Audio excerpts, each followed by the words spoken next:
کہیں اجتماعی قربانی میں حصہ دے رہے ہیں تو بھلے تھوڑے سے پیسے آپ کے زیادہ لگ جائیں، لیکن اس مقام پر آپ اجتماعی قربانی کے اندر حصہ لیں کہ جو واقعی علماء اہل سنت کی، مفتیان اہل سنت کی سرکردگی کے اندر یہ کام ہوتا ہو، تاکہ آپ کا واجب صحیح طریقے سے ادا ہو سکے۔ سوال ہے کہ اجتماعی قربانی میں کسی جانور میں گوشت کم ہوتا ہے، کسی میں زیادہ ہوتا ہے؟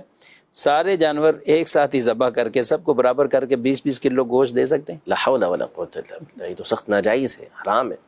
اس کے شرائط اور ضوابط ہیں۔ اجتماعی قربانی جو دعوت اسلامی کے تحت ہوتی ہے، اس کے تو پورے مدنی پھول مرتب ہیں،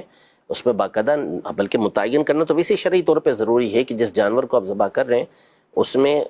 جو جانور ہوگا اس کے جو شرکا ہیں ان کو متعین کرنا ہوگا کہ یہ ان ساتوں کی طرف سے جانور لیا گیا ہے اور ان ساتوں کی قربانی اس کے اندر ہم کر رہے ہیں۔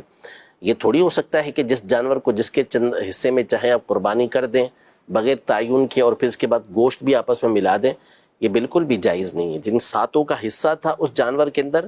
انہی ساتوں کو اس میں سے حصہ دینا ہے، گوشت دیں گے، دوسرے کو دینے کی شرعاً اجازت نہیں ہے، نہیں ہوں گی۔ اور یہ بہت احتیاطیں ہیں اس میں ناظرین کرام، یہ نہ دیکھا جائے یا کوئی ایسے مسجد والے یا کوئی مدرسے والے یا کوئی بھی انجمن ٹائپ لوگ مل ملا کے کرتے ہیں تو وہ یہ نہ دیکھیں کہ ہم نے 50 جانور کر لیے، ہم نے 100 جانور بک کر لیے۔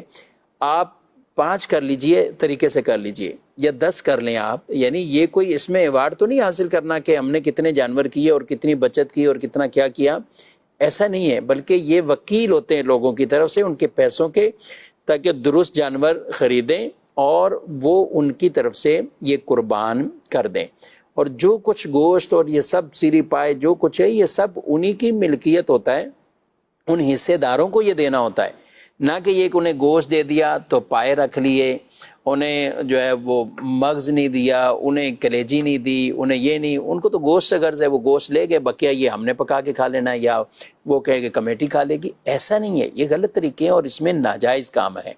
تو اس لیے جو گوشت کی تقسیم کاری بھی ہے وہ بھی اندازے سے نہیں ہوگی، وزن سے ہوگی، وہ تول کر۔ اور جو چیزیں کھائی جاتی ہیں، چاہے آپ کہیں کہ ابھی ہمارے پاس بنانے کا ٹائم نہیں ہے یا کچھ ہے، ایسا نہیں کر سکتے کہ پائے آپ چھوڑ دیں، آپ یہ چیزیں بنا کر ان حصے داروں کے ہینڈ اوور کریں، ان کو یہ دیں۔ اور کوئی بھی اس طرح کا بیچ میں کام نہیں ہونا چاہیے کہ جس کی وجہ سے حصے داروں کو ان کا گوشت نہ پہنچے۔ انہوں نے آپ کو وکیل بنایا ہے اور آپ اپنی مرضی سے وکیل بنے ہیں۔ اس وکالت میں جو نفع نقصان سب کچھ اس کے مالک وہ ہیں۔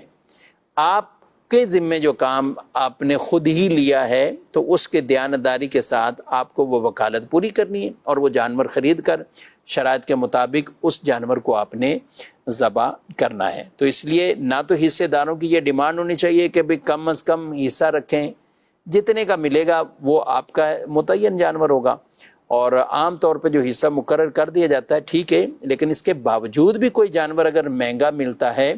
اور یہ حصے داروں کو پہلے سے بتا دیا جائے، اتنی رقم انہیں ان سے اور لی جائے، اور اگر بچ جاتے ہیں تو اتنی رقم انہیں واپسی کر دیا جائے جتنے حصص کے حساب سے ہیں۔ تو یہ ایک پوری اجتماعی قربانی کے بھی احکامات ہیں، ورنہ اگر یہ سیکھیں گے نہیں تو پھر کئی طرح کے گناہ کے معاملات کے اندر وہ پڑ جائیں گے۔ تو اس کا خیال رکھنا بہت اہم ضروری ہے۔ دعوت اسلامی کے زیر اہتمام الحمدللہ اجتماعی قربانی کے باقاعدہ مدنی پھول کے نام سے ایک رسالہ بھی ہے، آپ اس کو حاصل کیجئے۔ ہمارے کئی ایسے سیشن ہوتے ہیں قربانی کے شرعی مسائل، اجتماعی قربانی کے شرعی مسائل، تو جو بالخصوص دینی ماحول سے منسلک ہیں، تو آپ اسی طریقے سے جو دعوت اسلامی نے آپ کو ایک طریقہ کار وہ بتایا ہے، اور وہ ظاہر مفتیان کرام بتا رہے ہیں، وہ علماء کرام کی رہنمائی میں یہ بتا رہے ہیں، تو اسی کو وہ فالو کریں، اور ہمارے الحمدللہ نظام بنا ہے اسی کو فالو کیا جاتا ہے۔ تو میں دوسروں کو بھی جو ہمارے عام ناظرین ہیں، اگر اس طرح آپ اجتماعی طور پر سلسلہ کرتے ہیں تو ان کو بھی یہ دعوت دوں گا کہ یہ رسالہ بھی حاصل کیجئے، کیونکہ اس میں جو شرعی مسائل ہیں وہ تو ساری امت مسلمہ کے لیے، وہ چاہے دعوت اسلامی والے کر رہے ہوں یا کوئی اور کر رہا ہو، تو ان مسائل کے اعتبار سے وہ اجتماعی قربانی کریں اپنی من مرضی، اور اس میں ایسی غلطیاں جو شرعی طور پر قابل گرفت ہیں، اس طرح کے معاملات بالکل بھی نہیں ہونے چاہیے۔